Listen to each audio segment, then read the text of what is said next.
Finally आज हम लोग क्लास स्टार्ट करते हैं आज का। और उससे पहले आप सभी विद्यार्थी को बता देते हैं कि यह 60 ऑब्जेक्टिव क्वेश्चन का जो कि हिंदी का क्लास चल गया है, तो आप सभी विद्यार्थी नहीं देखे हैं तो इस चैनल पे विजिट करके ज़रूर देख लीजिएगा उस वीडियो को, जो कि एक क्लास में 30 ऑब्जेक्टिव क्वेश्चन कराया जाता है और सभी क्वेश्चन महत्वपूर्ण है आपके फाइनल बोर्ड परीक्षा के लिए। और टोटल 500 ऑब्जेक्टिव क्वेश्चन का क्लास चलेगा, जो कि आपके फाइनल बोर्ड परीक्षा में ऑब्जेक्टिव क्वेश्चन हिंदी में इससे बाहर नहीं पूछा जाएगा। जो भी पूछा जाएगा सिर्फ और सिर्फ इसी 500 में से आएगा।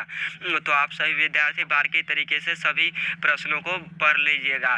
तो चलिए आज का क्लास स्टार्ट करते हैं। और आज के क्लास हम लोग 61 नंबर क्वेश्चन से स्टार्ट करेंगे। 60 नंबर तक क्वेश्चन का क्लास चल गया है, तो आप सभी विद्यार्थी नहीं देखे तो प्लीज़ जाकर उसे देख लीजिएगा। चलिए 61 नंबर क्वेश्चन देखते हैं। 61 नंबर क्वेश्चन में पूछा गया है, मनुष्य को नाखून की जरूरत कब थी? मनुष्य को नाखून की जरूरत कब थी?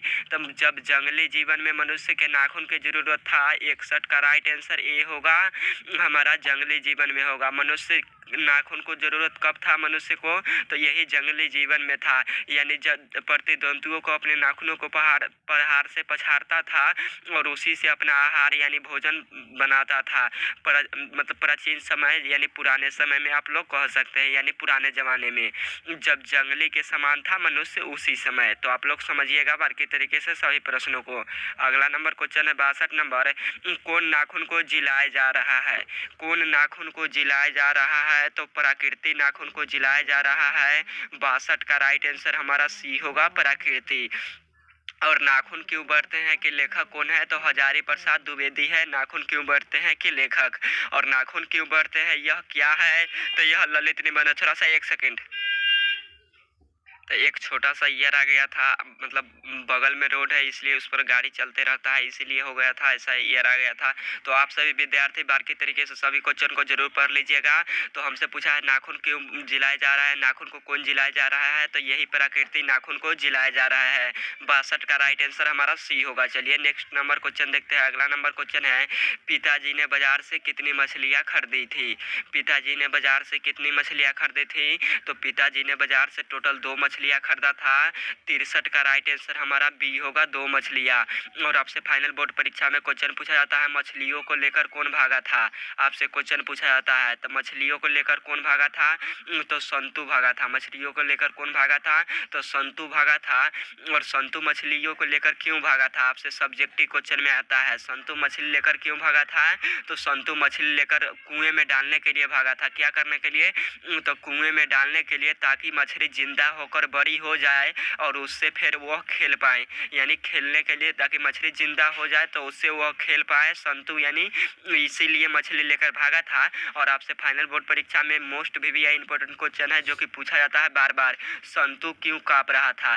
संतु क्यों कांप रहा था? तो संतु ठंड से कांप रहा था। किससे? तो संतु ठंड से कांप रहा था। तो आप लोग इन्हें याद कर लीजिएगा, संतु ठंड से कांप रहा था। नेक्स्ट नंबर क्वेश्चन है 64 नंबर। पेड़ पर कमरा किनकी रचना है? पेड़ पर कमरा किनकी रचना है? तो पेड़ पर कैमरा विनोद कुमार शुक्ल जी की रचना है। 64 का राइट आंसर हमारा डी होगा, विनोद कुमार शुक्ल की रचना। नेक्स्ट नंबर क्वेश्चन है अगला नंबर, कविता नहीं है। कविता इनमें से कौन नहीं है? तो कविता हमारा कौन इसमें से नहीं है? तो शिक्षा और संस्कृति हमारा कविता नहीं है। 65 का राइट आंसर हमारा डी होगा, शिक्षा और संस्कृति जो है वह कविता नहीं है। और शिक्षा और संस्कृति के लेखक कौन है? तो शिक्षा और संस्कृति के लेखक महात्मा गांधी है। कौन है? तो महात्मा गांधी है शिक्षा और संस्कृति के लेखक। नेक्स्ट नंबर क्वेश्चन है, भारतीय संविधान के निर्माण में महत्वपूर्ण भूमिका किसकी थी? भारतीय संविधान के निर्माण में महत्वपूर्ण भूमिका किसकी थी? तो बाबा साहेब भीमराव अम्बेडकर यानी डॉक्टर भीमराव अम्बेडकर का था। 66 का राइट आंसर हमारा ये होगा, भीमराव अम्बेडकर। और आपसे फाइनल बोर्ड परीक्षा में क्वेश्चन पूछा जाता है, भीमराव अम्बेडकर का जन्म कब हुआ था? भीमराव अम्बेडकर का जन्म कब हुआ था? तो भीमराव अम्बेडकर का जन्म हमारा हुआ था 14 अप्रैल 1891 ईस्वी में। कब हुआ था? तो 14 अप्रैल 1891 ईस्वी में भीमराव अम्बेडकर का जन्म हुआ था। कब? तो 14 अप्रैल 1891 ईस्वी में हुआ था। कब हुआ था? तो 14 अप्रैल 1891 ईस्वी में बाबा साहेब भीमराव अम्बेडकर का जन्म हुआ था। और कहाँ हुआ था आपसे क्वेश्चन पूछा जाता है। तो कहाँ हुआ था? तब महू मध्य प्रदेश में हुआ था। कहाँ हुआ था? तो महू गांव के मध्य प्रदेश में बाबा साहेब भीमराव अम्बेडकर का जन्म हुआ था, जो कि एक दलित परिवार में हुआ था। तो आप लोग उन्हें याद कर लीजिएगा। तो हमसे पूछा है भारतीय संविधान में महत्वपूर्ण भूमिका किसकी है? तो बाबा साहेब भीमराव अम्बेडकर की है। अगला नंबर क्वेश्चन है, नेक्स्ट नंबर क्वेश्चन है, कवि ने जल पात्र किसे कहा है? कवि ने जल पात्र किसे कहा है? तो कवि ने जल पात्र भक्तों को कहा है। 67 का राइट आंसर हमारा बी होगा, भक्तों को। और आपसे क्वेश्चन पूछा जाता है, किसके न होने पर भगवान का अस्तित्व मिट जाएगा? आपसे क्वेश्चन पूछता है, किसके अस्तित्व न होने पर भगवान का अस्तित्व मिट जाएगा? तो भक्त को न होने पर भगवान का अस्तित्व मिट जाएगा। हम तो आपसे क्वेश्चन पूछा जाता है। और किसका लवादार और शानदार गिर जाएगा? तो किसका लवादार शानदार गिर जाएगा? तो प्रभु को गिर जाएगा। किसका गिर जाएगा? तो प्रभु को गिर जाएगा। और प्रभु किसे कहते हैं? तो प्रभु ईश्वर यानी भगवान को कहते हैं। तो आप लोग उन्हें याद कर लीजिएगा। अगला नंबर क्वेश्चन है, कौन अपना अर्थ खो बैठेंगे? कौन अपना अर्थ खो बैठेंगे? तो भगवान अपना अर्थ खो बैठेंगे। और 68 का राइट आंसर हमारा ए होगा, भगवान अपना अर्थ खो बैठेंगे। और कब खो बैठेंगे? जब भक्त न होगा तभी वह खो बैठेंगे अपना अर्थ। तो आप लोग उन्हें याद कर लीजिएगा। अगला नंबर क्वेश्चन है, फ्रांस का प्रमुख कला केंद्र रहा है। फ्रांस का प्रमुख कला केंद्र क्या रहा है? तो एफिल टावर और एवेन्यू दोनों रहा है। 69 का राइट आंसर हमारा सी होगा, ए और बी दोनों रहा है। और एवेन्यू कहाँ स्थित है? तो एवेन्यू दक्षिण फ्रांस में स्थित है। और एवेन्यू क्या है? तो एक प्राचीन शहर है। क्या है? तो एक प्राचीन शहर है जो कि एवेन्यू दक्षिण फ्रांस के में बसा है। नेक्स्ट नंबर क्वेश्चन है, लास्ट शत्रुज क्या है? लास्ट शत्रुज क्या है? तो लास्ट शत्रुज हमारा एक ईसाई मठ होता है। 70 का राइट आंसर हमारा सी होगा, ईसाई मठ। अगला नंबर क्वेश्चन है, नेक्स्ट नंबर क्वेश्चन है, पिकासो क्या थे? पिकासो क्या थे? तो पिकासो एक प्रकार का चित्रकार था। 71 का राइट आंसर हमारा बी होगा, चित्रकार था। अगला नंबर क्वेश्चन है, सुजान सागर किसकी कृति है? सुजान सागर किसकी कृति है? तो सुजान सागर घनानंद की कृति है। 72 का राइट आंसर डी होगा। और आपसे फाइनल बोर्ड परीक्षा में क्वेश्चन पूछा जाता है, घनानंद की मृत्यु कब हुई थी? तो घनानंद की मृत्यु हमारा 1900 कितना ईस्वी में हुआ था? तो 1939 ईस्वी में हुआ था। घनानंद की मृत्यु 1939 ईस्वी में हुआ था। और घनानंद को किसने मार दिया? तो घनानंद के किसने मार दिया? तो नादिर शाह के सैनिकों ने मार दिया। किसने मारा? तो नादिर शाह के सैनिकों ने। और कब मारा? तो यही 1939 ईस्वी में मार दिया घनानंद को। और आपसे क्वेश्चन पूछा जाता है, घनानंद के प्रेमिका का नाम क्या था? तो घनानंद के प्रेमिका का नाम क्या था? तो सुजान था। क्या था? तो सुजान था घनानंद की प्रेमिका का नाम। और घनानंद अपने आंसुओं को कहाँ पहुँचाना चाहते हैं? आपसे क्वेश्चन पूछा जाता है बार बार फाइनल बोर्ड परीक्षा में, घनानंद अपने आंसुओं को कहाँ पहुँचाना चाहते हैं? तो यही सुजान के आंगन तक पहुँचाना चाहते हैं। कहाँ तक? अपने सुजान के आंगन तक पहुँचाना चाहते हैं घनानंद। और घनानंद की प्रेमिका का नाम सुजान था। और सुजान क्या था? तो सुजान एक नर्तकी था। क्या था? तो सुजान एक नर्तकी था। क्या था? तो नर्तकी था सुजान।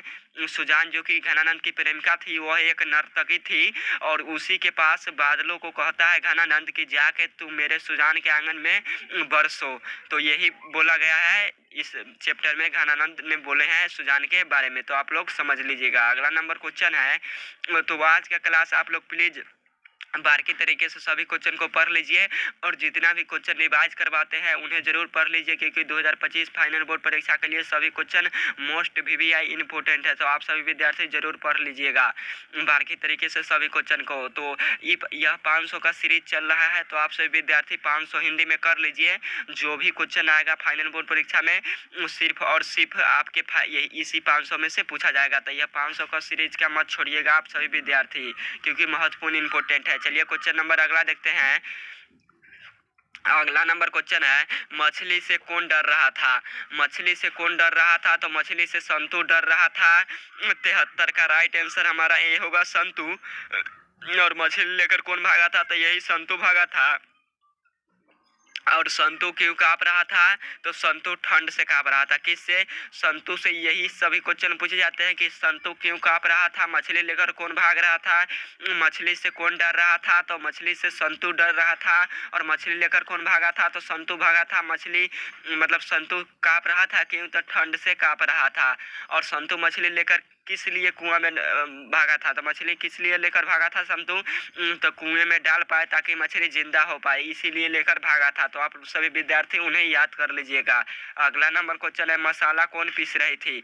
मसाला कौन पीस रही थी? तो मसाला लेखक की माँ पीस रही थी। यहाँ पे दिया गया है ए ऑप्शन में लेखक की बहन, और बी ऑप्शन में दिया है लेखक की माँ, और सी ऑप्शन में दिया है लेखक की दादी, और डी ऑप्शन में दिया है लेखक की फुआ यानी बुआ, यानी फुआ लिखा गया है, बुआ नहीं यानी फुआ है। तो इसका राइट आंसर हमारा बी होगा। क्या होगा? तो 74 का राइट आंसर हमारा बी होगा। 74 का राइट आंसर बी होगा। आप सभी विद्यार्थी याद कर लीजिएगा। अगला नंबर क्वेश्चन है, द्विवेदी जी ने निर्लज अपराधी किसे कहा है? द्विवेदी जी ने निर्लज अपराधी किसे कहा है? तो नाखून को कहा है। 75 का राइट आंसर हमारा ए होगा, नाखून को कहा है।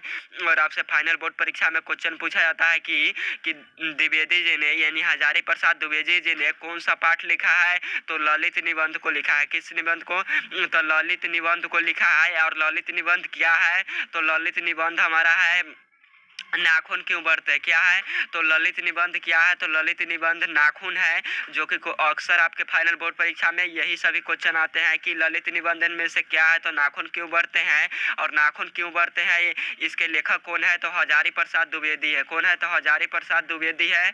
आपसे फाइनल बोर्ड परीक्षा में एक क्वेश्चन पूछा जाता है, नाखूनों की जरूरत कब थी? तो नाखून की जरूरत कब थी? तो जंगली जीवन में थी। कब थी? तो जंगली जीवन में थी नाखूनों की जरूरत, जब मनुष्य पशु के समान, पशु पक्षी के समान अपना जीवन व्यतीत कर रहे थे, यानी उस समय अपना भोजन उजन अपना आहार वाहार बनाते थे, उसी समय जरूरत थी जंगली जीवन में। जब मनुष्य जंगली जीवन के भांति कार्य कर रहा था, उसी समय मनुष्य को नाखून की जरूरत थी, यानी नाखून को बढ़ाना। सिर्फ नाखून को जरूरत नहीं, बड़े बड़े नाखूनों को बढ़ाना यानी बड़ा बड़ा रखना। और अभी वर्तमान समय में सभी अपने नाखूनों को काट कर पशुता का त्याग यानी जंगली होने का त्याग कर रहे हैं और मानवता को ग्रहण कर रहे हैं। क्या कर रहे थे? तो मानवता के ग्रहण कर रहे हैं। आज ये वर्तमान समय में मानवता को ग्रहण कर रहे हैं, नाखून और बाल दोनों को काट कर। तो आप सही विद्यार्थी इसे जरूर याद कर लीजिएगा।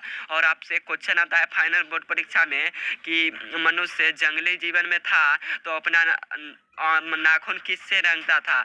तो किससे रंगता था? तो वह अलता से रंगता था। किससे रंगता था? तो अलता से रंगता था।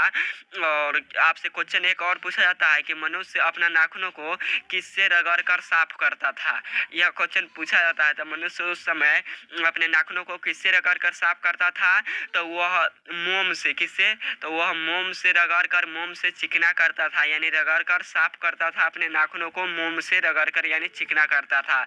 तो आप सभी विद्यार्थी को यह क्वेश्चन समझ में आया होगा। अगला नंबर क्वेश्चन है नेक्स्ट नंबर क्वेश्चन है, शिक्षक का अर्थ क्या है? शिक्षक का अर्थ होता है यानी क्या होता है शिक्षक का अर्थ? हम बताए भी थे, पुराने समय में मनुष्य किससे अपना नाखून को चिकना करता है? तो यही मोम से चिकना करता है। तो आप सभी विद्यार्थी इन्हें याद कर लीजिएगा, इंपॉर्टेंट क्वेश्चन है।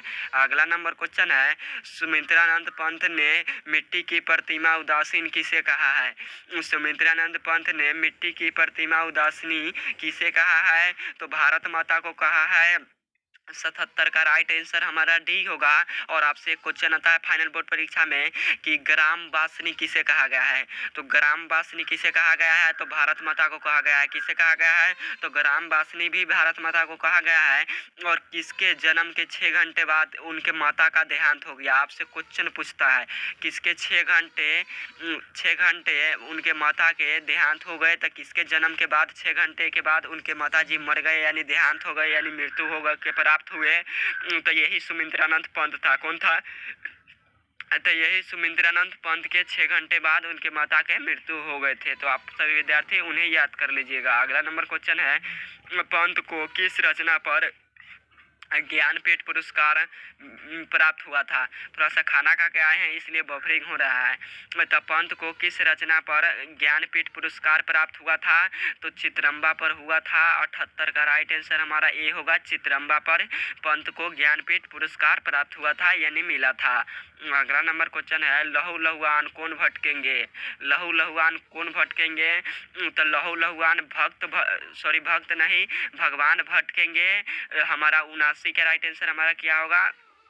तो 79 का राइट आंसर हमारा डी होगा, भगवान भटकेंगे यानी ईश्वर भटकेंगे। आपके ऑप्शन में ना दे भगवान तो आपके ऑप्शन में ईश्वर देगा, तो आप लोग ईश्वर पे भी टिक कीजिएगा क्योंकि ईश्वर ही भटकेंगे लहू लहुआन होकर, जब भक्त ना होंगे तब। कौन ना होंगे तो यही भक्त ना होने पर भगवान यानी ईश्वर लहू लहुआन होकर भटकेंगे। तो आप सभी विद्यार्थी उन्हें याद कर लीजिएगा। 80 नंबर क्वेश्चन है, किसका शानदार लवादार गिर जाएगा? और यह क्वेश्चन क्लास के स्टार्टिंग में बताए थे। तो किसका लवादार शानदार गिर जाएगा?